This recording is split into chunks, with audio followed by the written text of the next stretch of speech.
السلام علیکم ورحمۃ اللہ وبرکاتہ۔ عزیز طلباء، میں محمد طیب عزیز محمودی آپ تمام ساتھیوں کا یونیک اردو کلاسز میں خیر مقدم کرتا ہوں اور آپ تمام دوستوں کا دل کی گہرائیوں سے استقبال کرتا ہوں۔ امید کرتا ہوں آپ تمام حضرات خیر و عافیت سے ہوں گے اور خوش و خرم زندگی گزار رہے ہوں گے۔ عزیز طلباء، آج کا ہمارا سبق ہے کپڑوں کی دعوت۔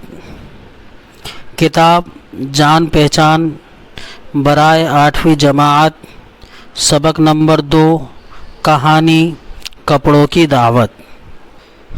سبق کپڑوں کی دعوت کا خلاصہ۔ اس سبق میں ایک دلچسپ کہانی بیان کی گئی ہے۔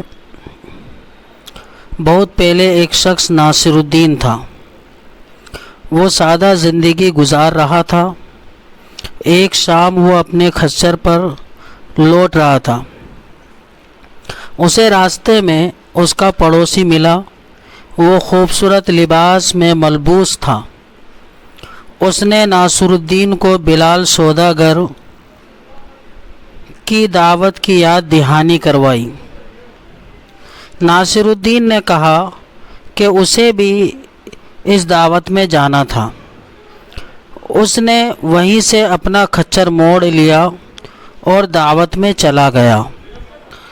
دعوت میں ناصر الدین کو میزبان اور وہاں موجود اس کے تمام دوستوں نے نظر انداز کیا، کیونکہ اس نے بہت معمولی لباس پہن رکھا تھا۔ ناصر الدین نے یہ رویہ دیکھا اور واپس گھر لوٹ گیا۔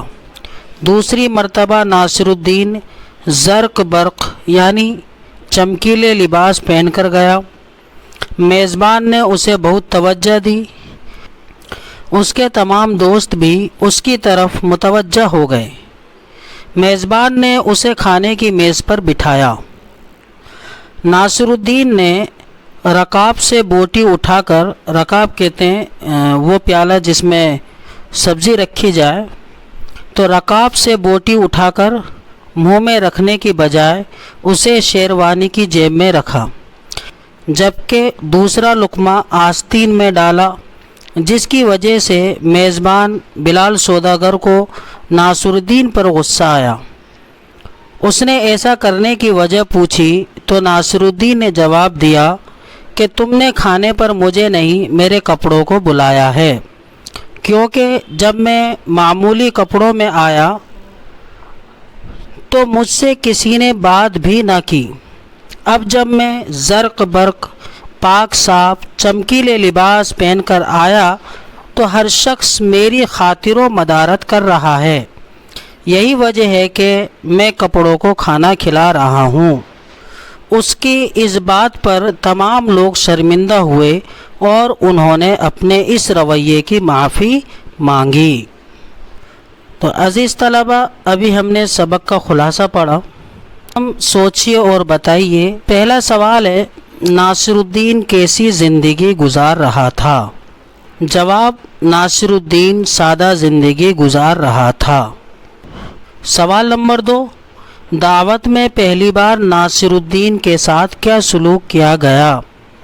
جواب، دعوت میں پہلی بار ناصر الدین کو میزبان اور وہاں موجود اس کے تمام دوستوں نے نظر انداز کیا۔ سوال نمبر 3، دعوت میں دوسری بار ناصر الدین کیسے لباس میں پہنچا؟ جواب، دعوت میں دوسری مرتبہ ناصر الدین زرق برق لباس پہن کر گیا۔ سوال نمبر 4، بلال سوداگر کو ناصر الدین پر غصہ کیوں آیا؟ جواب، ناصر الدین نے رکاب سے بوٹی اٹھا کر منہ میں رکھنے کی بجائے اسے شیروانی کی جیب میں رکھا، جبکہ دوسرا لقمہ آستین میں ڈالا، جس کی وجہ سے میزبان بلال سوداگر کو ناصر الدین پر غصہ آیا۔ سوال نمبر 5، ناصر الدین نے کپڑوں کو کھانا کھلانے کی کیا وجہ بتائی؟ جواب، ناصر الدین نے بتایا کہ تم نے کھانے پر مجھے نہیں میرے کپڑوں کو بلایا ہے، کیونکہ جب میں معمولی کمتر کپڑوں میں آیا تو مجھ سے کسی نے بات بھی نہ کی، اب جب میں زرق برق لباس میں آیا تو ہر شخص خاطر و مدارت کر رہا ہے، یہی وجہ کہ میں کپڑوں کو کھانا کھلا رہا ہوں۔ اگلا سوال ہے، خالی جگہوں میں صحیح لفظ بھریے۔ نظر انداز، شرمندہ، استقبال، معمولی، یہ وہ الفاظ ہیں جو ہمیں خالی جگہوں میں بھرنا ہے۔ اس نے آگے بڑھ کر اس کا کیا، تو اس کے درمیان میں استقبال آئے گا کہ اس نے آگے بڑھ کر اس کا استقبال کیا۔ دوسرا، سارے دوست ناصر الدین کو کر رہے تھے، تو کیا کر رہے تھے؟ نظر انداز، تو سارے دوست ناصر الدین کو نظر انداز کر رہے تھے۔ میں جب کپڑوں میں آیا تو کسی نے مجھ سے بات بھی نہ کی، تو یہاں پر آئے گا کیا؟ معمولی، یعنی میں جب معمولی کپڑوں میں آیا تو کسی نے مجھ سے بات بھی نہ کی۔ ساری محفل ہو گئی، تو یہاں پر کیا آئے گا؟ شرمندہ، جس سے کیا ہوگا؟ ساری محفل شرمندہ ہو گئی۔ نیچے دیے گئے لفظوں کو جملوں میں استعمال کیجیے۔ تو عزیز طلبہ، یہاں پر کچھ الفاظ ہیں جیسے کہ دعوت، میزبان، عمدہ، یہ وہ لفظ ہیں جن کو ہمیں جملوں میں استعمال کرنا ہے۔ مثلا دعوت کو ہم جملوں میں کیسے استعمال کریں گے؟ مجھے شادی کا دعوت نامہ موصول ہوا۔ دوسرا لفظ ہے میزبان، تو اس کو جملوں میں کیسے استعمال کریں گے؟ آج کی دعوت کے میزبان بہت ملنسار تھے۔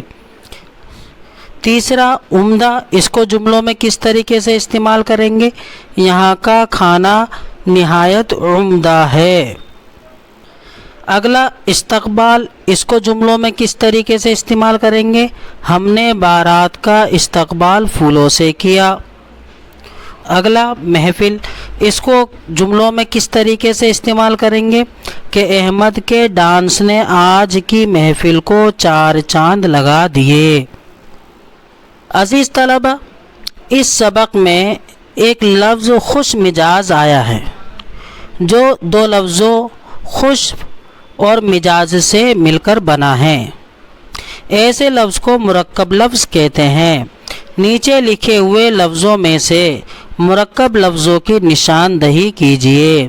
عقل مند، بد مزاج، شخص، ہم جماعت، تفریح، خوش آمدید، شیروانی، ہم وطن، آفت، غیر حاضر۔ تو ان میں ہمیں مرکب الفاظ اور غیر مرکب الفاظ کی نشاندہی کرنی ہے۔ تو عزیز طلبہ، نشاندہی کرنے سے پہلے یہاں پر ایک بات پر غور کیجئے، اور سوال یہ آ بھی سکتا ہے کہ مرکب لفظ کسے کہتے ہیں؟ تو آپ کو اس کا جواب دینا ہے جو 2 لفظوں سے مل کر بنے اسے مرکب لفظ کہتے ہیں۔